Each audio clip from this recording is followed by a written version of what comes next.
What's up guys, this is Sensei. In today's video, I'm going to show you how I got my Rico to 1000 trophies in Solo Showdown. I'm going to be going over some replays, and I'm going to give you some tips so that you can push your Rico high in Solo Showdown as well. But anyways, without further ado, let's just go over Rico's stats real quick. As you can see, Rico's health is pretty low at 3,640. He does do a lot of damage, 5 bullets of 448, similar to Colt and 8-bit. His super is the same as his attack, except that it has a longer range and it shoots more shots. But the key unique thing about Rico is that his shots bounce off walls, and that's going to be very vital as to why you can actually push him in Solo Showdown. Alright, for Rico's gadget, we have multi-ball launcher, and what this does is when it's activated, it shoots a bunch of bullets that all bounce from all different directions, up, down, left, right, and diagonal. And it actually does a lot of damage. It can be very helpful for Rico to survive, and I'll show you how to use it in the videos. But anyways, let's go to the star powers. Alright, the star power that I recommend for Rico is Robo Retreat. What this does for Rico is whenever he falls below 40% health, he gets a 34% speed boost. But I can't really tell you the full value until I tell you the map that I pushed Rico on. So let's go ahead and do that right now. Alright, and the map that I pushed Rico to 1k on is going to be Cavern Churn, and it isn't really hard to see why.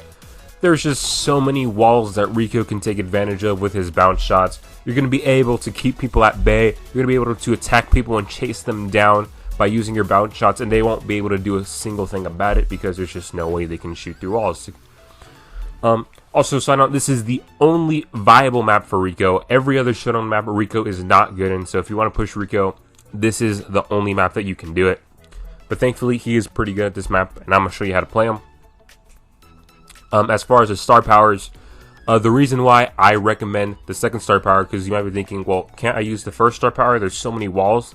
Won't I be able to get value out of that? And that's true, but the main reason why I recommend the second star power is because this map has the meteor modifier. And as the map opens up, you won't be able to get your bounce shots off, and so in the end game, when the map is typically pretty open, you're going to want that speed to help you in those late game encounters. Also, throwers, particularly Sprout, can counter Rico pretty well, and so you're going to want that speed to be able to dodge them and run away from them, because if you don't, Sprout will 3-tap you and you're going to get an easy 9th place. Can't tell you how many times the speed has saved me from dying, especially from a Sprout. I was able to actually run away from a Sprout. And I'm going to tell you how to deal with throwers in the videos, but yeah, that's why I recommend the second star power. Anyway, let's just hop right into the first game, and I'll show you what I did and what you should look out for as well. Okay, hopping into the first replay, we're spawning at the bottom of the map. We can see that Jackie over there on our right. Yeah, very helpful thing from the OnePlus 8 Pro that I got is that you can actually, before the map begins, you can get that widescreen view, so you can actually see who's to your right, to your left. Can be very helpful. When you see other Ricos, try to team with them if you can, just because engaging in Rico 1v1s can be very dicey, and oftentimes, even if you do win the Rico 1v1, you're going to be at pretty low health. So I would just try to avoid Rico 1v1s. You can do that by either teaming or just avoid them, because I wouldn't try to engage them. Using the walls to try to search in that bush, just Primo, I don't know why he's trying to attack me. He's not going to be able to. We have a lot of DPS and we have the walls. He's just not going to be able to touch us, so I really don't know why he's trying to go after us. But this Jackie, I believe, starts to team with us as well. Yeah. Almost taking out this Primo. Like I said, I really don't know why he was doing that. We try to use our gadget to search to stop him from healing, but luckily for him, he goes away. But for some reason, he comes back. He comes back. He barely survived with 250 health, but he comes back. But I guess he realized that, I may not get so lucky this time, so he leaves, finally. Avoiding the meteors. And now, thing to note when you're teaming with tanks is don't get close to them, because they could backstab you. So if a tank starts getting close to you, like this Jackie was kind of getting too close, just walk away from them. And if they keep trying to follow you, just shoot them a bit to let them know that they're getting too close. As you can see, all the Ricos here just going at it, teaming. taking out everyone else. And then finally, it's just all the Ricos left. We have the Rico on the right going at it, so me and the Rico on the left start going at it as well. Yeah, he starts shooting first, and I'm able to successfully predict his movement there. So very well played for me, using my gadget as well to help finish him off. And I start to help pinch these Ricos on the right after I beat my 1v1. And yeah, that'll do it for the first game. Nice first place. Let's go on to the second game. Alright, entering into our second game here, getting those boxes on the left. And if anyone else tries to get them, you can just see you can use Rico's bounce shots and blow them away. As you see, we're doing that with that B. Getting her super low, but luckily for her, she's able to escape. Otherwise, she would have died, because that's how strong Rico is when there is walls, especially on these narrow alleyways. She's so strong. Teaming with the B over there, because I don't really want to mess with her too much, because if she gets us into an open area, she can take us out, so I just want to be wary of that. But as you can see, there's a Sprout over here, and this is how you want to deal with Sprouts and any other thrower. You want to lure them into these little open patches that you see. There's several throughout the map.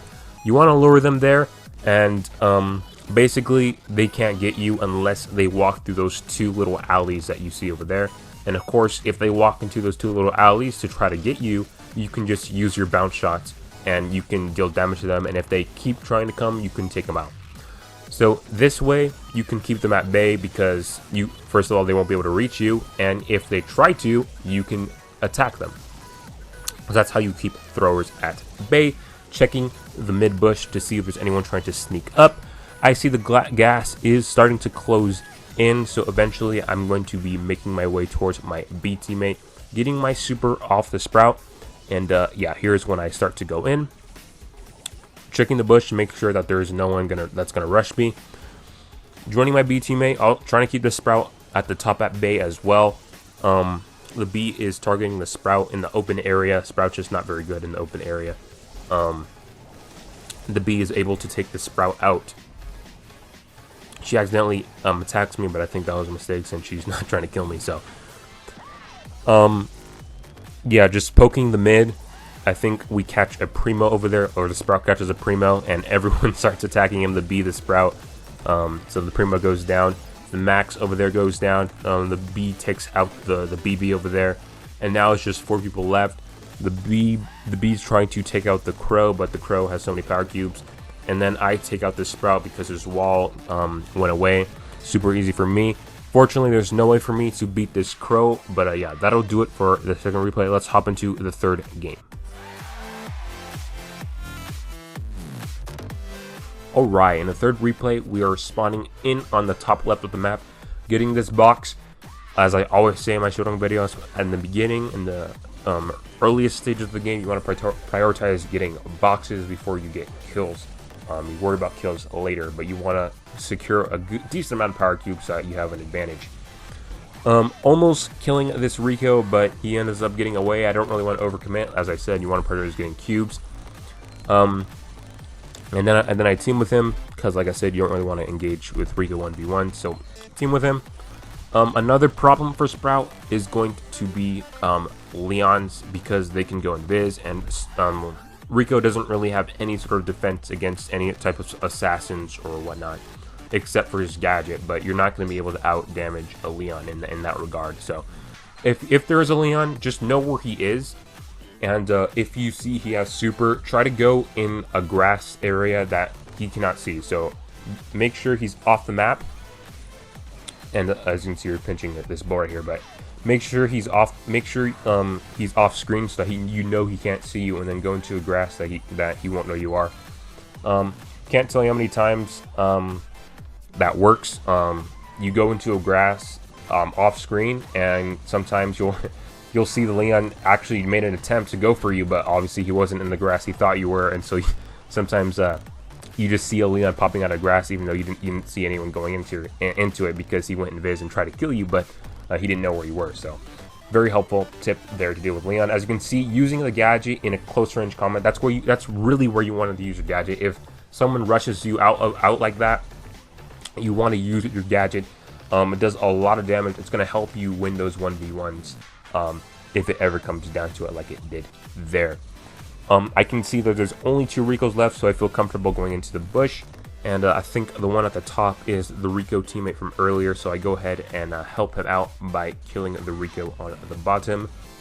And yeah, he pretty much just gives up because I saved him, gave him second place. So there you go, good teammates working together there. Let's get into the final replay.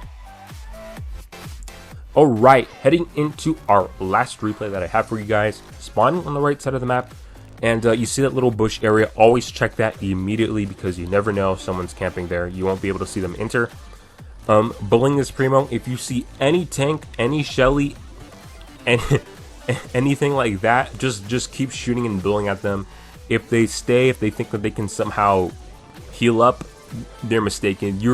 That is literally the easiest kill for you because there's just no way for them to escape you because you have your bounce shots. I mean, this goes for other brawlers too as well, but especially for tanks, there's just no way they're going to be able to deal with you. Also, this spot right here, where I'm at in the grass, this is the best camping spot. Literally the best camping spot. If anyone ever tries to come here, you can super easily just use, I mean, it just got broken up, but you can get your bounce shots off really well. And push them back. So this is a very ideal camping spot for Rico there. As far as bounce shots, to get good at them, there is some skill involved because the sensitivity can get kind of whack when you're trying to bounce a shot. Not going to be the same as aiming a normal shot, but I would say it's mostly knowledge of how to bounce a shot to get it where you want to go, especially when it comes to areas that require you to bounce it off twice, since the little aim thing won't tell you where a third bounce will go. But it really isn't that hard. Once you get the feel of it, it shouldn't be that difficult to do. Anyway, taking out the B and the BB there, so very nice, and engaging in a Rico 1v1 again. I'm trying to protect his shots. I miss. He jukes to the right there, but I'm able to get him when he goes back to the right. And yes, that will do it for all the videos I have. Yeah, if you follow these tips, you should be able to push Rico pretty high. Just make sure that you're avoiding the throwers. If there's a Leon, make sure you know where he is and make sure that he doesn't know where you are. Yeah, tank should be pretty easy. And in the end game, when the maps open up, just practice hitting your shots. You can go to 3v3, or you could try Colt and other brawlers that also have that kind of mechanic and just practice so you get good at that. You can also go into friendly games and practice your bounce shots. That will also help as well. There's the battle log. But yeah, I mean, once you keep all those things that I told you in mind, you should be able to push your Rico pretty high. Anyways, that's going to do it for this video. If you want to see more 1Ks in Solo Showdown, please drop me a like and consider subscribing. And anyways, thank you guys and peace.